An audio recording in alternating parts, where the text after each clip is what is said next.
February 2026. Kyiv is shrouded in a thick winter fog, barely pierced by the lights of the government quarter.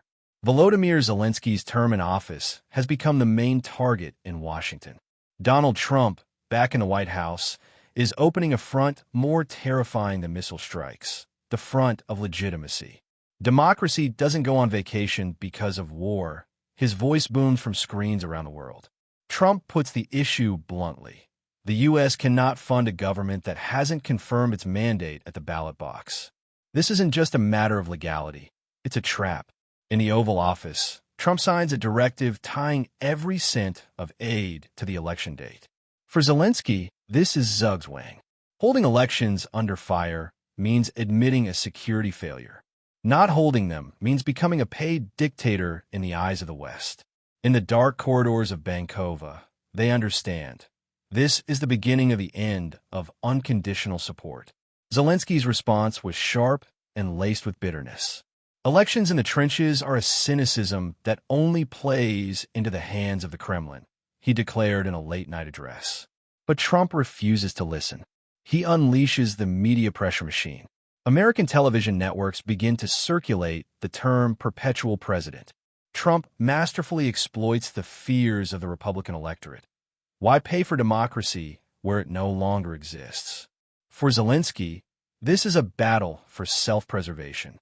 He knows that any attempt to organize a vote now will lead to chaos and destabilization of the front. But in Trump's eyes, he sees only the cold pragmatism of a businessman who has found a legal pretext to withdraw from the game. This is a clash of two worlds, one fighting for the physical survival of the nation, the other for the political purity of the deal. The shadow of illegitimacy is beginning to strangle Kyiv more than the energy crisis. Trump resorts to direct threats. In a closed phone call, fragments of which are immediately leaked to the press, he gives Zelensky a month to announce an election date. Without the vote of the people, your signatures on U.S. checks are worth nothing. Trump snaps. This is a classic tactic in his arsenal, to put an ally in the position of a supplicant with dubious status. Zelensky understands that Trump is laying the groundwork for a deal with Putin behind his back, arguing that there is no legitimate representative in Kyiv. It's a chess game where the board is on fire.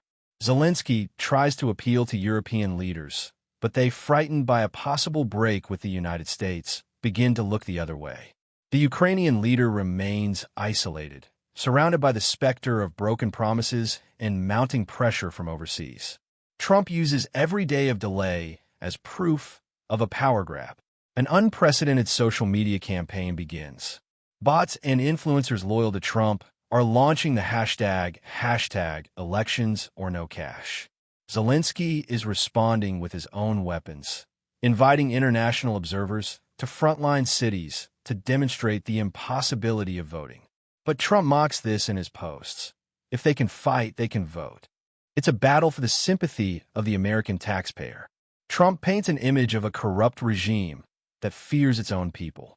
In his interviews with Western media, Zelensky appears as a man defending the last line, but his voice is drowned out by the noise of the American election campaign. The mutual accusations are becoming increasingly personal. Trump calls Zelensky the greatest salesman in history, implying that the product, democracy, is a fake. Zelensky, in turn, calls Trump's policies a gift to tyranny. Tie versus camouflage. This visual conflict is becoming a symbol of 2026. Fear of a new Munich hangs in the air. Zelensky feels the election issue is merely a pretext for Trump to legitimize the division of Ukraine. If Zelensky doesn't hold elections, Trump will declare his government temporary and sign a freeze agreement with the Kremlin, ignoring Kyiv. This is an existential threat. Zelensky is convening an emergency defense council.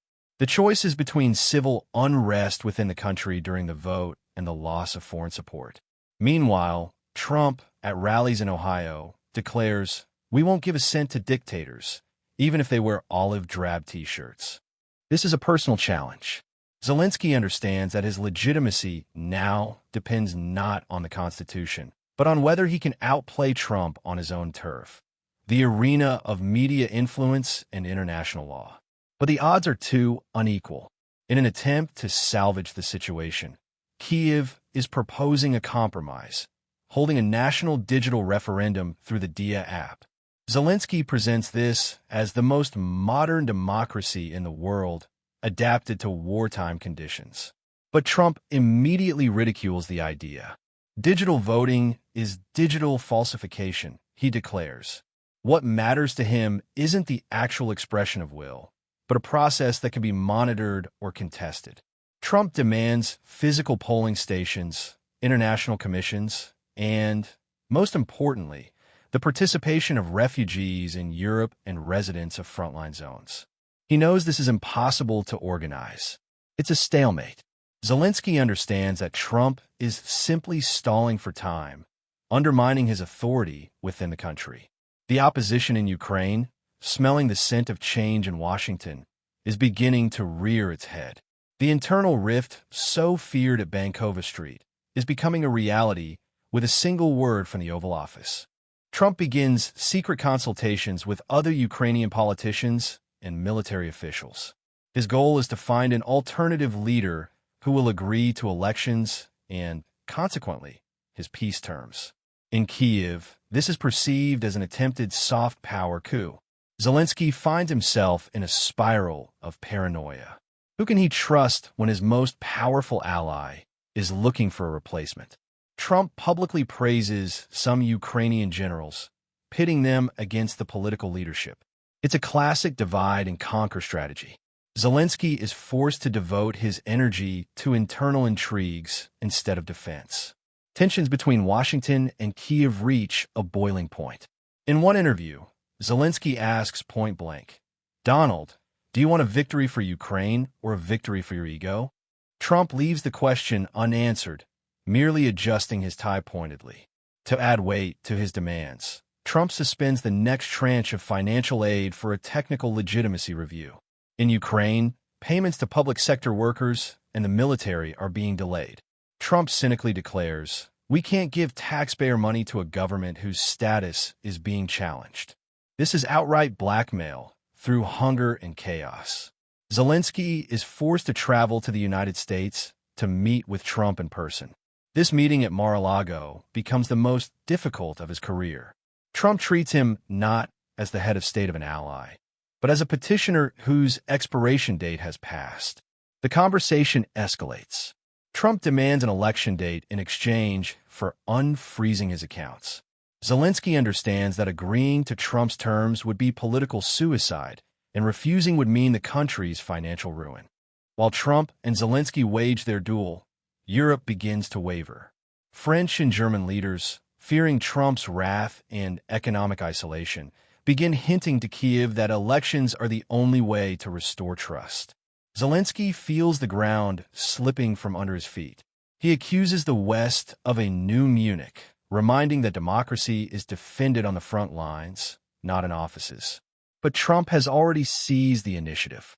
He proposes creating a transitional council that will prepare elections under the auspices of the UN and the United States. This effectively means stripping Zelensky of his powers. In Kyiv, they call it a soft occupation. Zelensky prepares his most emotional address yet, realizing that his only ally now is his own people, who are also tired of endless war and uncertainty. The climax comes when Trump officially declares, effective May 21st, 2026, the United States will no longer recognize Volodymyr Zelensky as the legitimate representative of Ukraine. This is the end. The world stands still.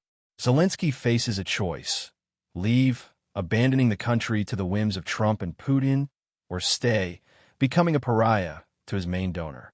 In the style of grim noir, it's a moment of absolute darkness.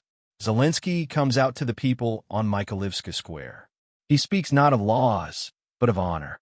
Trump watches from the White House through a screen, having already prepared the papers cutting off all aid. It's a battle with no winner.